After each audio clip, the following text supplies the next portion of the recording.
Will the House please come to order and members kindly take their seats? Good afternoon. Members, in this block of time, we will be taking up two bills. The two bills we will be taking up are House Bill 211, which is an act relating to data brokers and personal information, and House Bill 955, which is an act relating to next steps in transforming Vermont's education system. So House Bill 211 and House Bill 955. Member from Poultney, on our notice calendar is the Senate proposal of amendment on House Bill 211, which is an act relating to data brokers and personal information. Can you please offer us a motion to suspend rules to take up House Bill 211 off the notice calendar for immediate consideration? Madam Speaker, I make a motion to suspend rules in order to take up H 211 for immediate consideration off the notice calendar. The member from Poultney moves that we suspend our rules to take up House Bill 211 off the notice calendar for immediate consideration. Are you ready for the question? If so, all those in favor, please say aye. Aye. All those opposed, please say nay. The ayes appear to have it. The ayes do have it, and you have suspended rules to take up House Bill 211 for immediate consideration. House Bill 211 is an act relating to data brokers and personal information. The bill passed the Senate in concurrence with the proposal of amendment that is printed in today's calendar. Member from Jericho. Madam Speaker, H 211 makes several changes to Vermont's laws regulating data brokers and the personal information of Vermonters. It is an update to the first in the nation data broker law that was passed in 2018. Took us a long time to get to it, but the House passed a number of updates earlier this session, and we sent it over to the Senate, and we received back from them a number of amendments. There are 12 amendments, and I will take you through them. The Senate is proposing to amend the definition of publicly available information to remove the following from what publicly information does not include. So these are things that are not included in the definition of publicly available information, or no longer not included. Information that is collated and combined to create a consumer's profile that is made available to a user of a publicly available website, either in exchange for payment or free of charge. Information that is made available for sale, and inference that is generated from the information described in these previous two instances. Personal data that is created through the combination of personal data with publicly available information. Information provided by a consumer on a website or online service made available to all members of the public, free or for a fee.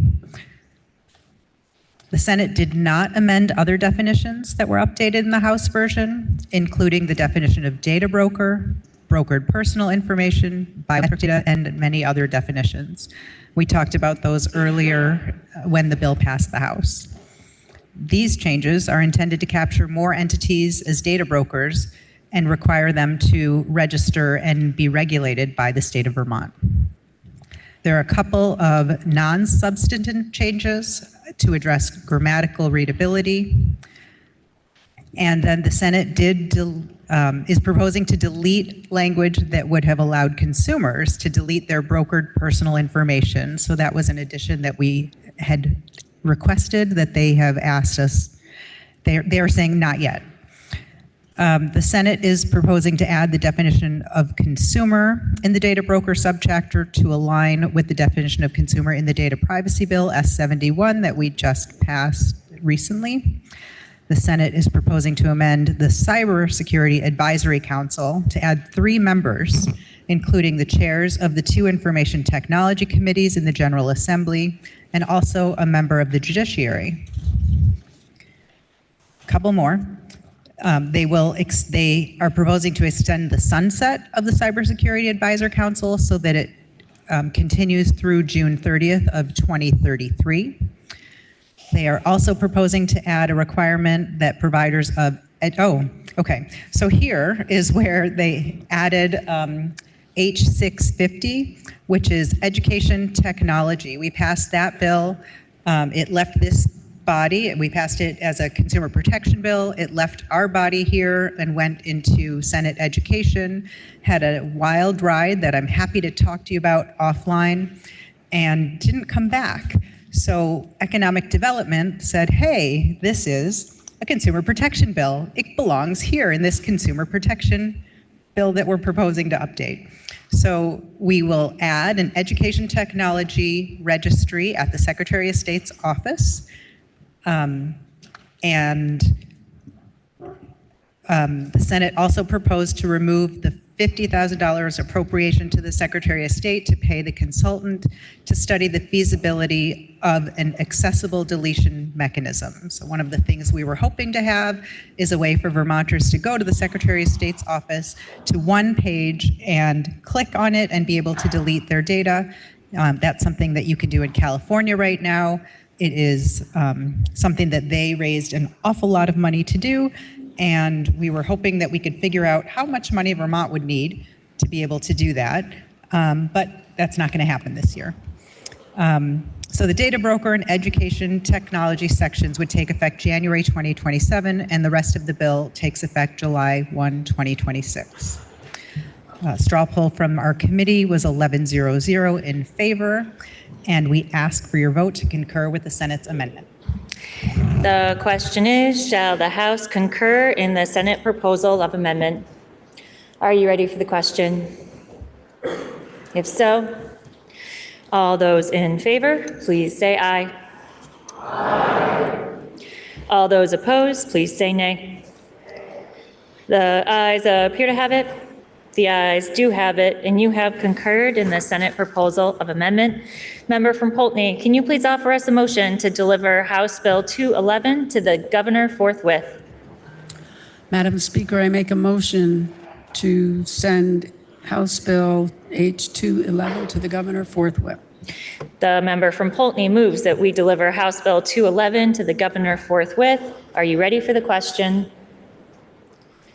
If so, all those in favor, please say aye. Aye. All those opposed, please say nay. The ayes appear to have it. The ayes do have it, and you have ordered House Bill 211 to be delivered to the governor forthwith. Members, at 12:35 today, the clerk emailed you the Committee of Conference report on House Bill 955, which is an act relating to next steps in transforming Vermont's education system. The Committee of Conference report is also posted on the House Overview webpage, and paper copies are available at the main table. Member from Poultney, can you please offer us a motion to suspend rules to take up House Bill 955 for immediate consideration, pending its entry on the notice calendar? Madam Speaker, I make a motion to suspend rules in order to take up for immediate consideration pending its notice on the pending entry on the notice calendar. Apologies, H955. The member from Poultney moves that we suspend our rules to take up House Bill 955 for immediate consideration pending its entry on the notice calendar. Are you ready for the question? If so, all those in favor, please say aye. Aye. All those opposed, please say nay. The ayes appear to have it. The ayes do have it, and you have suspended rules to take up House Bill 955 for immediate consideration. House Bill 955 is an act relating to next steps in transforming Vermont's education system. The bill was referred to a committee of conference on the disagreeing votes of the two chambers. The committee of conference met and considered the same and recommends that the House adopt its report. Member from Cornwall.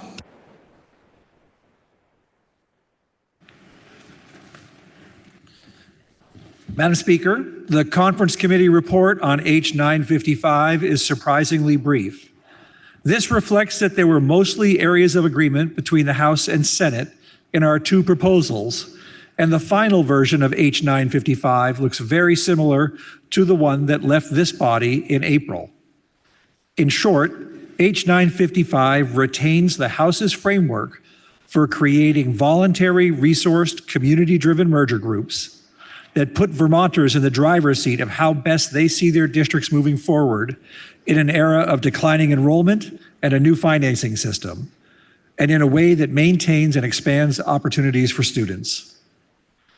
In addition, H 955 maintains the recommendations of the Redistricting Task Force to create cooperative education service areas to build scale and achieve savings by regionalizing more of the services that Vermont schools are finding challenging and expensive to provide on their own. Services like specialized supports, transportation, and back office functions. In both parts of the bill, the Senate made mainly helpful additions and changes. Additions that clarify some processes and others that assure career and technical education is part of the conversation, and that every effort is made not to leave any district that wants to merge behind. Changes the Senate made that the House conferees appreciated included streamlining of the merger committee reporting process, reporting whether a committee chooses to move forward with merging or not. That reporting requires those districts to clearly explain how merging or not, they will meet state education standards, district quality standards, how they will better provide their students with access to career and technical education, and how they will provide specialized services, all at a cost parents, voters, and taxpayers value. In addition, the Senate added assurances that CTE centers, regardless of how they are governed, will be at the table, so access to them will be a factor in merger discussions.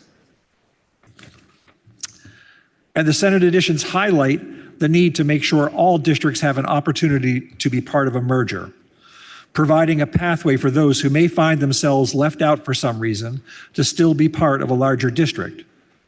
For those who want no part of a merger, they will have to show their ability to meet the above-mentioned standards and provision of services at a reasonable cost. The conference committee report includes some tweaks to the suggested groupings for merger committees, but largely reflects what left the House. However, due to the renumbering of the list of groupings, those small changes take up a fair portion of the report. The report also includes language on class size minimums that passed the House in the miscellaneous education bill, but was pulled by the Senate and put in H 955. It is not new language to this body. The language in the conferee's report on classifications and definitions, which also takes up a fair amount of space, is also language that was in the House version of H 955, but has now added clarification that these definitions are in place while rulemaking is underway. The major change, of course, from what left the House in H 955 is the proposed timeline for implementation of the foundation formula and the property tax classifications. The conferees agreed to a timeline that maintains the FY30 implementation that is currently in Act 73, rather than the FY31 date that was in H 955 as it left the House. This does create an ambitious but doable timeline, moving the merger votes up by 8 months from November 2028 to March 2028. Madam Speaker, the education policy in this amended bill looks very much like what left the House in April because of the thorough work of the committees, our colleagues in the House, and Vermonters who contributed to it. Your House Education Committee wrestled with a path forward to moving our state to fewer districts, to regionalizing services, and helping school leaders prepare for a new funding system, while balancing the desire to improve opportunities in education for Vermont's students. We listened, debated, and incorporated the work of the study committees that we created, who did such important work in the off sessions. Individually and as a committee, we heard from Vermonters from every corner of the state. Our colleagues in Ways and Means did much the same as they worked in parallel on important tax reforms and school construction funding. The result was a bill with a strong foundation of thoughtful work that the Senate built upon. Madam Speaker, at this time, I would like to yield to the member from Brattleboro. The member from Cornwall yields to the member from Brattleboro. Madam Speaker, as the member from Cornwall said, the language that you'll see in this Committee of Conference report reflects The Senate, most the other body, mostly agreeing with our good work here in the House, the careful work we've been doing for a number of years now to move forward on behalf of the Ways and Means Committee, a strong reforms to our property tax system. This looks like more consistent grand lists across the state. It looks like a much simpler property tax credit system that is both understandable for Vermonters and more affordable. And it looks like continuing to change our tax classifications so that we can tax second homes at a rate different from that of homesteads and commercial properties. In this language, we have agreed to in our Committee of Conference report, the date for all of those valuable property tax changes on behalf of Vermonters moves up a single year to be effective in FY30. And then they built on our good work with a few very careful, detailed changes. They accepted the bulk of our work on regional assessment districts.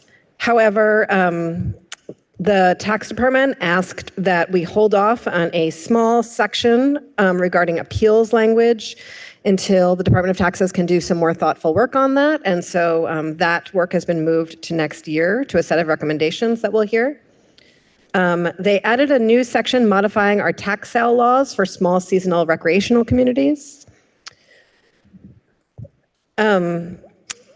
They took some language regarding guidance for evaluation of manufactured home communities that I believe we've discussed before in this body, and they are issuing that guidance quite soon without the need for statute.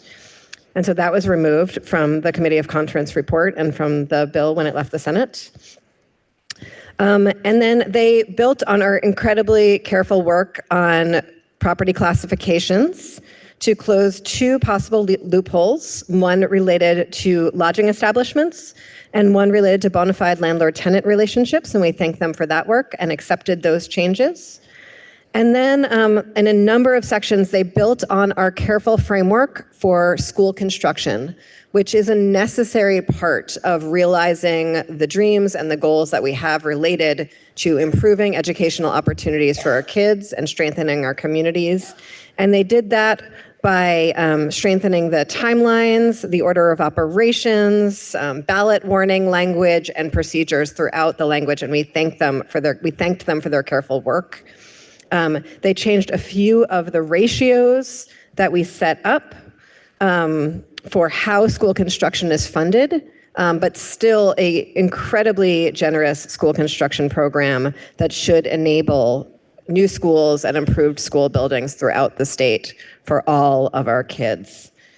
Between the careful work that was done on education governance, on access to education, on significant improvements to our next steps for school construction and our next steps for tax, we are grateful for the collaboration that we've had with the other body.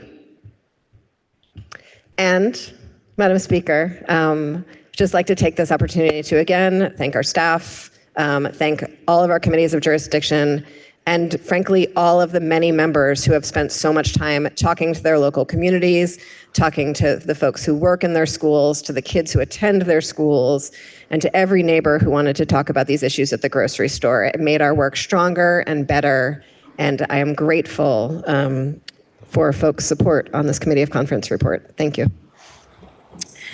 So the question is, shall the House adopt the report of the Committee of Conference on its part? Are you ready for the question? Member from Starksboro. Thank you, Madam Speaker. I support many of the provisions of H 955 as reflected in the Conference Committee report, and I especially appreciate the goal of creating regional high schools that bring tech ed into an integrated secondary education program in order to boost the breadth and depth of learning that should be available to all students. However, I will vote no on the report for two basic reasons. First, I don't believe that we are being fair to teachers and administrators trying to educate our children in a cost-effective manner. if we impose arbitrary caps on school spending without giving them the tools to efficiently manage their resources. I fear that student learning will suffer unless we scrutinize spending and revenue exemptions from the Ed Fund with the same determination and detail we use on the general fund, the transportation fund, and the capital budget. We need to ask whether the categories of spending from the Ed Fund are necessary, are at reasonable levels, and are properly sourced in terms of revenue. If we cannot reduce spending from the Ed Fund, I fear that our education property taxes will remain higher than they need to be. The second reason I do not support this bill is its potentially negative impact on well-performing and cost-effective community elementary schools. I appreciate legislative findings in H 955. They contain the following words: research demonstrates that closing small elementary schools often leads to limited or inconsistent cost savings once transportation, capital adjustments, and community impacts are considered, and may negatively affect student outcomes and family engagement, especially in rural areas. The committee conference report on top of to H 955 and top of the provisions of Act 73 enacted last year have the effect of making it more likely than not that many community elementary schools across the state will be closed over the upcoming years. H 955 disguises these impacts on smaller elementary schools with the language of voluntary merges, but it does not erase the real impact of the bill by means of a study committee process that will have varying impacts on school districts, especially those that have been merged into unified unions after Act 46. A minimum class size that I feel will disproportionately affect smaller schools, and the criteria incumbent in the school construction program that will incentivize consolidation, even if the impact is to close an elementary school.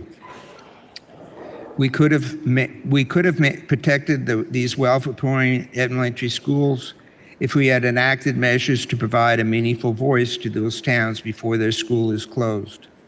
In the absence of such protections, smaller schools will be in the minority, and a school district will be authorized by law to close an elementary school for any reason or for no reason at all. Thank you, Madam Speaker. Member from Montpelier.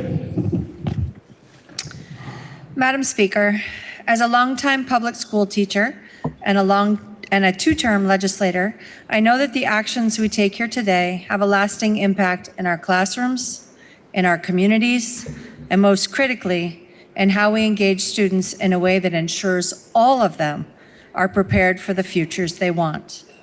I want us to reflect on how we got to a compromise on H 955. In short, we listened.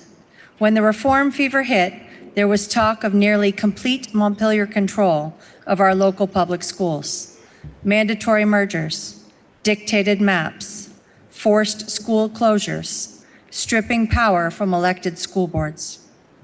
Thankfully, we were smart enough to establish a process wherein we could actually listen to our fellow Vermonters.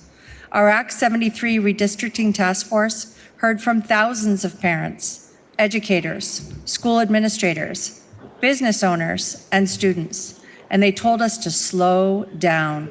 They told us they didn't want to lose a say in their local schools. They told us how important those schools are to the fabric of this state's small towns. H 955 reflects that input. It also lays out an orderly process where Vermonters have a say in the future of their schools. I would argue that's a good thing. And while we listen to Vermonters' concerns, we also must acknowledge that Vermonters want relief from the onerous, opaque, unpredictable, and ever-increasing property tax. And they didn't want us to dismantle their public schools in the process. Though H 955 has some mechanisms that should, over time, bend the cost curve, if ever so slightly, it is clear we have more work to do. Madam Speaker, I urge this body and whoever is elected to serve in it for the next 2 years to continue listening to Vermonters. It is they who put us here, and it is they whom we serve. Thank you, Madam Speaker. The question is, shall the House adopt the report of the Committee of Conference on its part? Are you ready for the question? Member from South Burlington.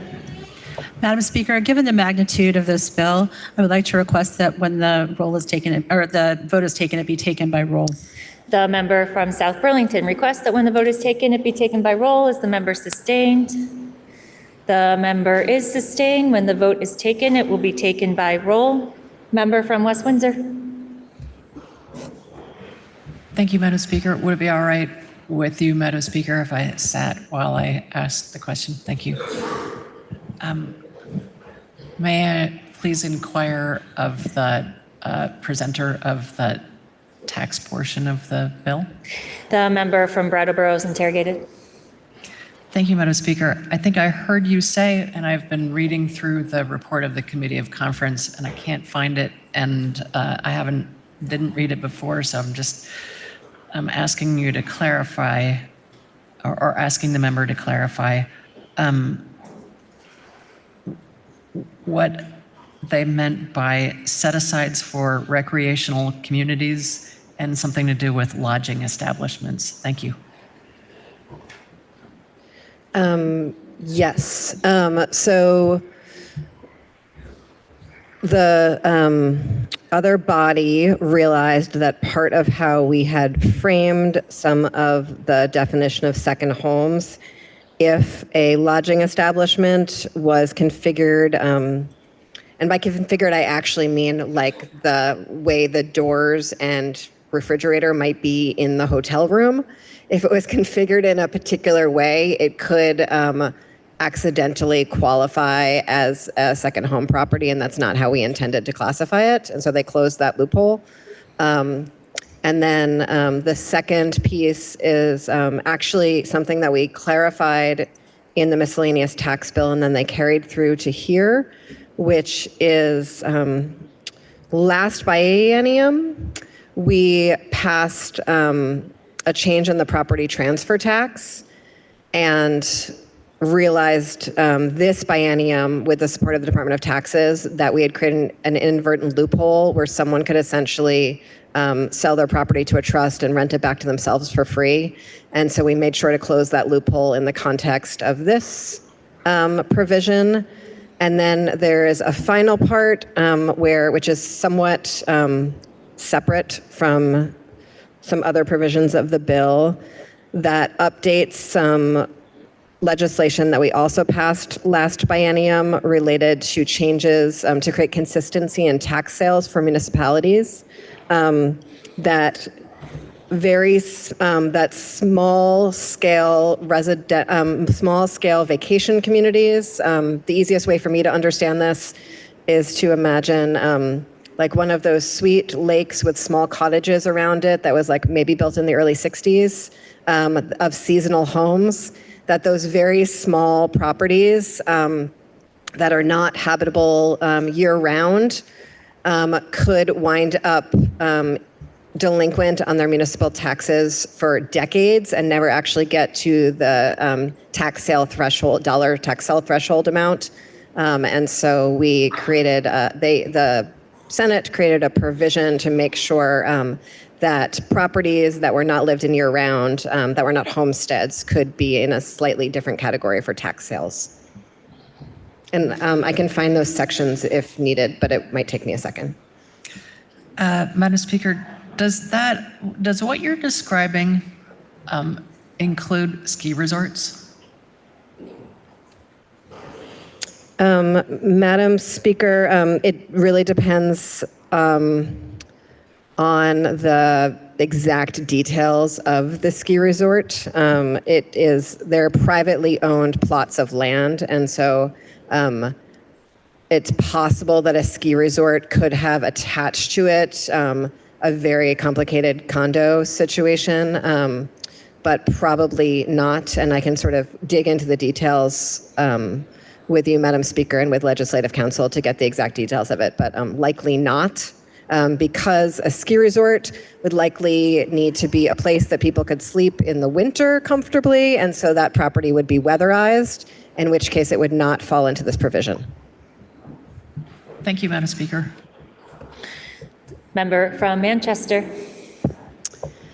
Madam Speaker, I rise today in strong support of this bill. Like many of us do, I host regular coffee hours back home, all around my district. And for the past 2 years, it has been remarkable the extent to which all people have wanted to talk about is education reform and education transformation. And I've said on this floor before that I feel like in some ways the district that I represent is a very spicy microcosm of all the issues that we talk about when we talk about education transformation. I represent a fully public, small, rural pre-K through 12 district.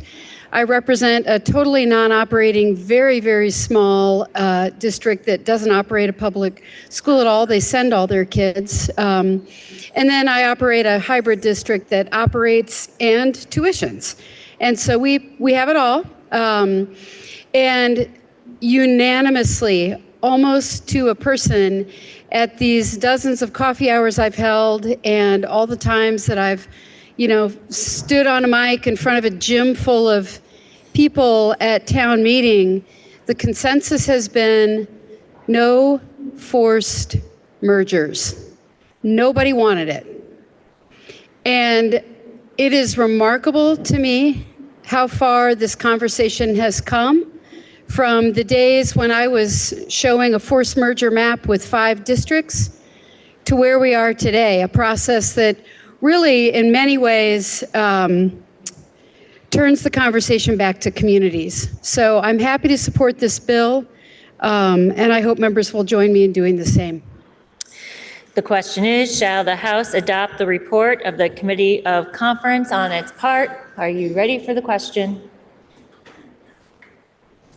If so, will the clerk please call the roll? Arsenault of Williston. 2 minutes.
Will the House please come to order? Will the House please come to order and members kindly take their seats? I would like to remind members that we are in the middle of a roll call vote. Members and guests are prohibited from using computers, phones, or any type of electronic device. Please refrain from the passing of notes and conversation during a roll call. And when the clerk calls your name, please answer in a loud and clear voice so the clerk can accurately record your votes. The question is, shall the House adopt the report of the Committee of Conference on its part? Will the clerk please continue to call the roll? Austin of Colchester. Bailey of Hyde Park. Bartholomew of Heartland. Bartley of Fairfax. Rebecca of Winooski. Byron of Virgins. Bishop of Colchester. Black of Essex. Bloomley of Burlington. Boslin of Westminster. Bosch of Clarendon. Newtonbury City. Boyden of Cambridge. Brady of Williston. Brannigan of Georgia. Brigham of St. Albans Town. Brown of Richmond. Burdett of West Rutland. Burke of Brattleboro. Yes. Burkhardt of South Burlington. Burroughs of West Windsor. Burdick Cabot. Campbell, St. Johnsbury. Canfield of Fairhaven. Carestunken of Whitingham. Casey of Montpelier. Casey Hubbardton. Chapin of East Montpelier. Charlton of Chester. Christie of Hartford. Chena of Burlington. Coffin of Cavendish. Cole of Hartford. Conlon of Cornwall. Cooper of Pownell. Corcoran of Bennington. Critchlow of Colchester. DeMar of Venusburg. Dickinson of St. Albans Town. Dobrovich of Williamstown. Dodge of Essex. Dolan of Essex Junction. Dogan of St. Johnsbury. Dogan of St. Johnsbury. Donahue of Northfield. Duke of Burlington. Durfee of Shaftesbury. Eastus of Guilford. Emmons of Springfield. Feltus of Linden. Galfetti of Berrytown. Garifano of Essex. Gorman of Rockingham. Goodnow of Brattleboro. Ghostland of Northfield. Granting of Jericho. Greer of Bennington. Gregoire of Fairfield. Hango of Berkshire. Harple of Glover. Harvey of Castleton. Hedrick of Burlington. Higley of Lowell. Holcomb of Norwich. Hooper of Randolph. Houghton of Essex Junction. Howard of Rutland City. Howland of Rutland Town. Hoyt of Hartford. Hunter of Manchester. James of Manchester. Kosenska of Burke.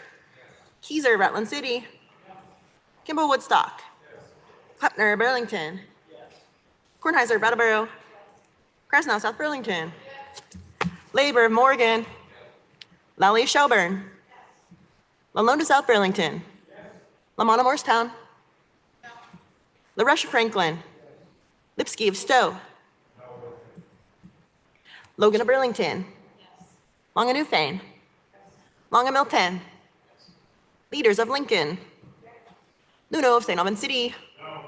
McGuire of Rutland City. Malay of Pittsford. Marquardt of Coventry. Maslin of Thetford. McCann of Montpelier. McCoy of Pulteney. McGill of Bridport. McList of Milton. Mahaly of Calais. Minier of South Burlington. Morgan Ella Milton. Morgan Emma Milton. Morris of Springfield. Morrissey of Bennington. Morrow of Weston. Rowicki of Putney. Nelson of Derby. Nielsen of Brandon. Niagara of Bennington. North of Ferrisburg. Noyes of Wolcott. Nugent of South Burlington. O'Brien of Tunbridge. O.D. Burlington. Oliver of Sheldon. Olson of Starksboro. Page of Newport City. Parsons of Newberry. Pezzo of Colchester. Pincinel of Dorset. Pouch of Heinsberg. Powers of Waterford. Priestley of Bradford. Pritchard of Pollitt. Quimby of Linden. Rachelson of Burlington. Stacklitz of Randolph. Shia of Middlebury. Scully of Burlington. Sheldon of Middlebury. Sibilia of Dover. Susie of Berrytown. Southworth of Walden. Squirrel of Underhill. Steady of Milton. Stevens of Waterbury. Stone of Burlington. Sweeney of Shelburne. Tyler Via Corinth. Taylor Mendon. Tomlinson of Winooski. Torrey Moretown. Walker Swanton. Wassezak of Berry City. Waters Evans of Charlotte. Wells of Brownington. White of Waitsfield. White of Bethel. Winter of Ludlow. Wood of Waterbury. Yakavoni of Morristown. Bartholomew of Heartland. Boston of Westminster. Christie of Hartford. Dobrovich of Williamstown. Reguire of Fairfield. Hooper of Randolph. Howard of Rutland City. McGuire of Rutland City. Niagara of Bennington. O'Brien of Tunbridge. Parsons of Newberry. Scully of Burlington. Torrey Moretown. And Winter of Ludlow. For purpose of explanation, member from Colchester. A devotional earlier this year shared a message from a Jewish text that you are not obligated to complete the work, but neither are you free to abandon it. For me, this speaks broadly to what motivates me to return to this chamber, but specifically to the difficult work of education transformation that remains. I voted yes with the recognition that our work, difficult work, is not done. Member from South Burlington. This bill goes some distance toward fixing some of the problems that prevented me from supporting Act 73. I still have serious concerns about this bill. I voted yes to continue the conversation if I am lucky enough to be trusted by my constituents to serve in the next biennium. Member from Jericho. I voted yes to honor the countless hours that this body, the Commission on the Future of Public Education, and the School District Redistricting Task Force spent studying this issue and listening to Vermonters. I urge all of us involved in this transformation to continue to listen. Member from Stowe. Madam Speaker, I voted no because the property tax burden for my community was their number one concern. This bill's timeline does not move fast enough to reduce the cost to Stowe's homesteaders and other taxpayers because of our excessive grand list. Member from Shelburne. Madam Speaker, may I explain my vote? You may. When I read the Redistricting Task Force report in December twice, I knew there was a viable plan in it. I want to thank the people who worked on that plan and then took a lot of heat for not including the maps. In the end, their overall plan is at the core of 955, and I applaud all of them for that creative work. Member from Derby. Madam Speaker, may I explain my vote? You may. The promise of state aid for school construction has been needed for years. This is the incentive that will drive consolidation for efficiencies in education. Member from Norwich. Madam Speaker, may I explain my vote? You may. Thank you. Passage of this bill was certain, but I hope we approach quality of implementation and due diligence on the funding formula with the same fervor. I want to sincerely thank the Education Committee. I'm impressed by your careful and your principled work. I voted no as a caution. I voted no because our tax policy and now our yield bill, which we're about to vote on, undermine the very careful intent of this bill by punishing districts before the supports, the cost containment, and the opportunity to approach governance change outlined in this bill can even take effect. I vote no because I don't know how districts can stay within the foundation plan when the governor undermines every attempt at cost containment, including vetoing reference-based pricing on teacher health care. Member from Essex Junction. Madam Speaker, may I explain my vote? You may. We have listened to Vermonters. H 955 delivers a transformation plan focused on a strong public education system that expands opportunities for our kids, keeps decisions local, and will save money. There will continue to be work to do. I appreciate the work of your committees and our staff, and I'm proud to vote yes. Members, please listen to the results of your vote. Those voting yes, 125. Those voting no, 10. The ayes have it, and the report of the Committee of Conference is adopted. Member from Poultney, can you please offer us a motion to deliver House Bill 955 to the governor forthwith? Madam Speaker, I make a motion to deliver H 955 to the governor forthwith. The member from Poultney moves that we deliver House Bill 955 to the governor forthwith. Are you ready for the question? If so, all those in favor, please say aye. Aye. All those opposed, please say nay. The ayes appear to have it. The ayes do have it, and you have ordered House Bill 955 to be delivered to the governor forthwith. Members, at this time, we are going to take a brief recess, and my goal is for us to come back and address hopefully the remainder of the bills. We're still waiting for one from the Senate. So with that, the House will stand in recess till the fall of the